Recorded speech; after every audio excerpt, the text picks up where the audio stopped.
why you should stop tipping your delivery driver. Yes, I know this is a sad situation, but someone's got to do it. We aren't supposed to be paying anyone's salary. It's as simple as that. A Redditor said shareholders and CEOs don't give a damn what I do. But what happens when drivers strike? This is what I'm suggesting people do. Also, this goes back to Luigi and United Healthcare. Nobody is invincible. I'm not suggesting anyone do such a thing. We should just strike instead. CEOs have shielded themselves and put costs and all the war between the delivery drivers and consumer. These companies are charging us from every angle while their drivers make pennies. Then they tack on all these fees that sound official but really just pad their bottom line. And after all that, they have the audacity to guilt you into tipping because they don't pay their drivers a living wage. They have created a system where they take a cut through fees and then make us feel like monsters if we don't also directly subsidize their labor costs through tipping. It's a brilliant business model for them. For the rest of us, it's highway robbery with a side of guilt. The worst part? We all just accept it because we're hungry and don't want to put on pants. In the end, the only winners are the guys at the top who own these companies and literally insulate themselves from all the drama. Plenty of times, they won't even bother addressing concerns, whether it's a bad delivery driver who's giving you grief about the tip they received, or a rude customer who would slam the door on the delivery person's face after telling him or her to go screw themselves. Sure, you can escalate the problem to higher-ups, but don't always expect to be taken care of. They have all the power, money, and it's not like anyone's going to go to law enforcement to challenge them.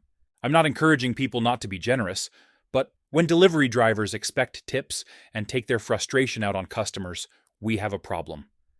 I don't know if some of these drivers are being paid sub-minimum wage, but some of them are paid by order, which can be even worse than minimum wage. It's only when the scene goes viral and makes it to the media that something is done to fix the problem. So I don't think you realize how far it is. So But I when think you accept the pickup if you think it's that far? they don't let us know how far, so I think you need to adjust your tip to make it right. How much is the tip? You gave an $8 tip. What the hell are you looking for? I gave an $8. Okay, I'm gonna bring the food back. Okay. Okay. It started as a normal pizza delivery. The delivery guy hands over the pizza, but he's clearly not happy with his tip, and he has some strong words for the homeowner. I just want to say, it's a nice house for a $5 tip. You're welcome. That was rude. The total cost of her order of breadsticks and a medium pizza, $22.78. So the $5 she gave the DoorDash delivery guy comes out to a 22% tip. Exactly. Although these were extreme examples, you get the idea. The tipping culture is out of control. It's not the fault of the delivery drivers entirely, but mostly the greed of these billion-dollar corporations. If we're truly fed up with these delivery apps' business practices, meaningful change requires strategic action, not just venting. For consumers, our power lies in our wallets. If enough people deleted these apps for even a month, these companies would notice the revenue drop immediately. For delivery drivers, the gig economy makes organizing challenging, but not impossible. Independent contractor status shouldn't prevent drivers from communicating with each other about minimum acceptable pay rates.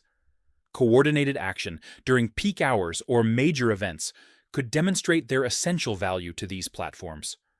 The goal is create enough financial pressure that they're forced to reconsider their business model. I also think people are too complacent like good little robots. It takes action for stuff in the world to happen. You can't just go by the book. Think about the times when laws were unethical and made no sense. Time when blacks were slaves or not allowed to vote. It took just one person with bravery to make history, like Rosa Parks. Now, I'm not suggesting people go out and start killing CEOs. That's not the message I'm implying. What I'm saying is people are too compliant and aren't pushing back against the ridiculous garbage we deal with on a daily basis. If any of you work for these big franchises like Domino's or Papa John's Pizza, I would suggest quitting. DoorDash and Uber Eats can also stick it where the sun doesn't shine. They are taking advantage of people, and only a fool would continue working for $2 an hour. People try guilt-tripping me all the time. but I'm not falling for it. Now I go and pick up my own food every time. When I need to order, I simply don't tip when companies are charging $5 or $6 for delivery. What's next? A cooking fee? Electricity fee? Or pizza box fee? You see where I'm going. And it's not like these companies don't pocket that money while screwing over the drivers. There is no insurance. I even see people deliver food on bicycles, which I think is risky and should be against a company's policy. Lastly, if you're going to tip, do it with cash only. I wouldn't trust where my money is going with any of these apps.